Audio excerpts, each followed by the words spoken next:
Welcome to the AI Applied podcast. I'm your host, Jaden Schaefer. Each week, I cover breaking AI news, tools, and interview experts giving you actionable tips on applying AI into your career, job, workflows, and life.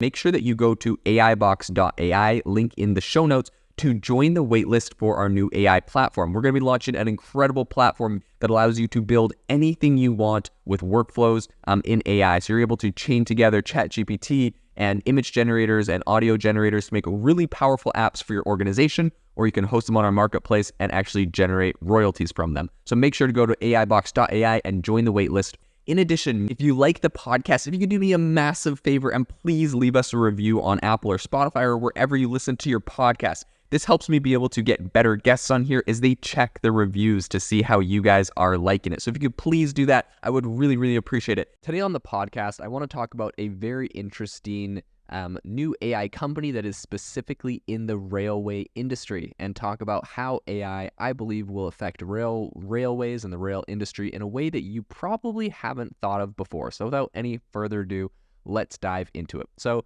the company is called Konux, and it is a Munich-based AI scale-up, which is using machine learning and the Internet of Things to revolutionize rail travel, and they're focusing on switches. So essentially, they're pioneering a SaaS business with a focus on predictive maintenance to upgrade railway infrastructure across the globe. Now, I'm based in the United States. I've lived, in Europe for a number of years in the past.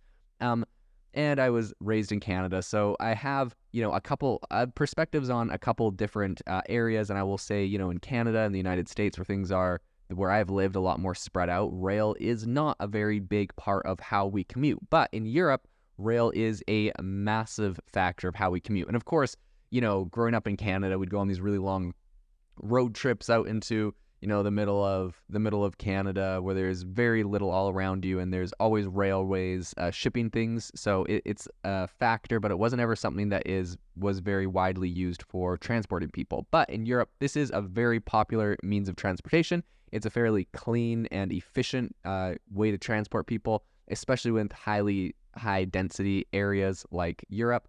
And so I think this is a really interesting company. I think this has a lot of really interesting use cases. And of course, it makes, perfect sense. This is coming out of Europe and not out of Silicon Valley or California or America, for example. In any case, their goal here is really to use deep tech and connected hardware to transform the way railway lines operate by capturing real-time data. So their plan is to drive digitization and transformative change to what remains of one of the most sustainable mass transit options, which is, of course, the rail network. So as more and more consumers opt to travel by train, I think mostly in Europe, I don't think it's quite there in America and Canada just because of our infrastructure, governments and railway operators are leveraging new technologies to digitize networks and transform their operations. So in this wave of transformation, Konux has managed to carve a pretty solid niche for themselves by using their advanced tech solutions to essentially tackle the pressing issues in the rail industry. Now,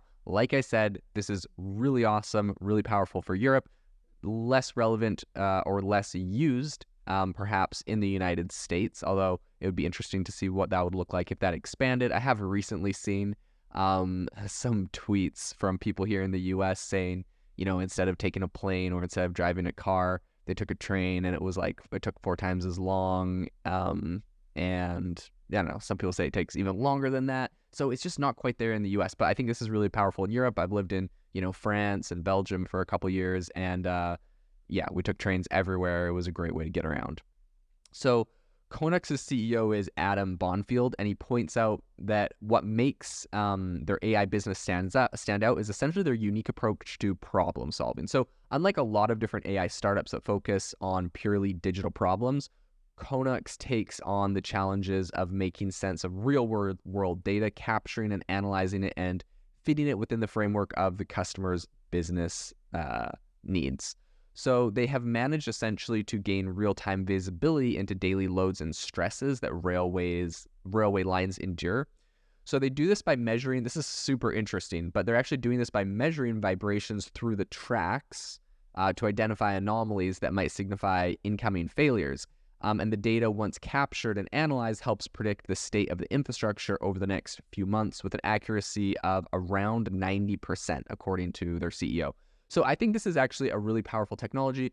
Here in the US, we've had a number of very high-profile train derailments and train crashes. For some reason, it makes me think of a number of different books that are, about train infrastructure not being great. If you know, you know. And I think that it's really interesting, just the fact that we have the capability, and AI really does serve a capability here that not a lot of people are thinking about. I mean, it has a 90% accuracy rate. So I think this is a really useful tool that should be rolled out. If we had the ability to, very accurately predict when there was going to be some sort of infrastructural issue, essentially, with railway lines or with any other sort of infrastructure, I think we absolutely should use that. And so I think this is going to be a really powerful use case, not just in the ways that we're seeing it in like the rail that they're, actively developing it right now, but in a lot of other industries, like I think, if you imagine listening to, I don't know, or maybe there's AI that is integrated into a roadway that tracks how many cars drive by, or even satellite or Google Maps, getting some sort of data, aggregated data there where it tracks how many cars are driving over certain roads, and based off of that and based off of what types of cars and how heavy they are, making sort of predictions about what sort of schedule needs to be used to have the roadways repaired at the best schedule in order to maintain the highest quality of infrastructure. So in any case, I think this is a very interesting use case beyond just rail, but they're doing this in rail, and apparently it's 90% effective. So this is a very useful use case, I would say.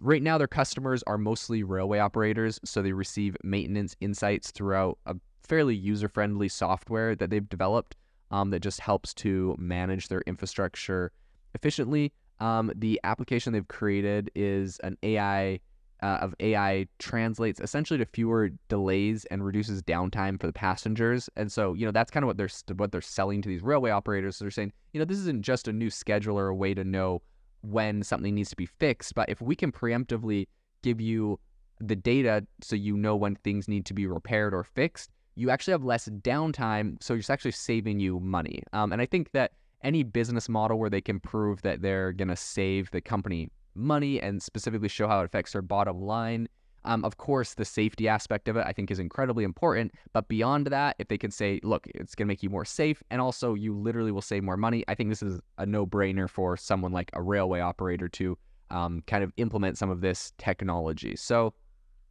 I think the technology has the potential to unlock pretty substantial capacity, and apparently doubling the throughput on some of the tracks, which in turn has significant implications for the environment by effectively utilizing existing resources. So their AI and IoT-driven digitalization of railways, I would say, really just kind of shows what is typically a black box for railway operators. So by providing a clearer and a clear understanding of the networks, the chances of minor delays snowballing into a major disruption are definitely minimized. And I think it brings about a really dynamic kind of traffic management reduction of shutdowns, and also it enables a lot more responsive and efficient train routing. So I think so far they've managed to raise about $130 million. They've tested and deployed their products in 10 markets worldwide. They've been around since 2014, so this isn't anything necessarily new, but they're making a lot of big steps today. They're focusing on using AI in challenging industrial environments, and they have a lot of years of research and development, which I think has really helped them to develop this kind of predictive AI model that works across a very diverse set of environments, which is a complete game changer for the rail industry. So overall, I think this is going to be a really interesting technology to follow up with and to keep an eye on as we look at, perhaps how this is affecting rail, but how we also start integrating AI models into other sorts of infrastructure and other sorts of industries in ways that we're not really thinking about right now, right? Like before reading this or researching kind of this topic, I wasn't thinking about how you could track the vibrations of rail tracks to get all sorts of this real world data and make all sorts of predictions using AI. But I think that there's so many different applications for AI, and this is just one of the many. So it'll be interesting to see how this snowballs into other different areas. If you are looking for an innovative and creative community of people using ChatGPT, you need to join our ChatGPT creators community. I'll drop a link in the description to this podcast. We'd love to see you there, where we share tips and tricks of what is working in ChatGPT. It's a lot easier than a podcast, as you can see screenshots, you can share and comment on things that are currently working. So if this sounds interesting to you, check out the link in the comment. We'd love to have you in the community.